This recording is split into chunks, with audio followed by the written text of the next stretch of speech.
Alors après avoir défini le référentiel, le vecteur position, le vecteur vitesse, on va chercher à partir de l'expression qu'on a déjà établie du vecteur vitesse, on va chercher les coordonnées du vecteur vitesse. Alors pour déterminer les coordonnées du vecteur vitesse, on va se baser sur les coordonnées du vecteur position. Alors on sait déjà que le vecteur position OM égale xi plus yj plus zk.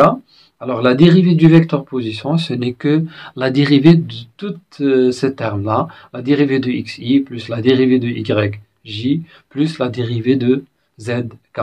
Alors puisque i, j et k, ce sont des vecteurs qui représentent la base du repère, alors pour nous, on considère le repère immobile parce qu'on est en train d'étudier le mouvement de m par rapport à ce repère-là, ce qui fait les vecteurs i, le vecteur g et le vecteur k sont des vecteurs constants, c'est-à-dire que les dérivées de ces vecteurs est nulle. Alors si je prends par exemple cette expression et je la réécris, alors on peut faire sortir le i et le j et le k de cette façon. Le vecteur vitesse égale dx sur dt, la dérivée de x par rapport au temps fois i, plus la dérivée de y par rapport au temps fois j, plus la dérivée de z par rapport au temps fois k.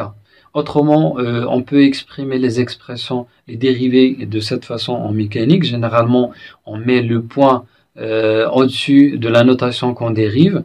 Par exemple, ici, je peux mettre par exemple le vecteur vitesse égale x point qui remplace bien sûr la dérivée de x par rapport au temps, y point qui remplace la dérivée de y par rapport au temps, plus z point qui représente la dérivée de z par rapport au temps. Alors, on a finalement les coordonnées du vecteur vitesse. Ce sont les dérivées des coordonnées du vecteur position. Alors, je peux réécrire autrement l'expression du vecteur vitesse de cette façon.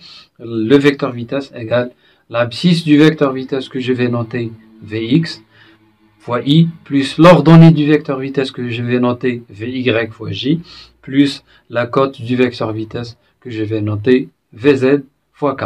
Alors, par identification des termes, on peut dire que l'abscisse du vecteur vitesse Vx, ce n'est que dx sur dt, ou bien autrement x point, et Vy, ce n'est que la dérivée de y par rapport au temps, ou bien y point, Vz, ce n'est que la dérivée de z par rapport au temps, ou bien z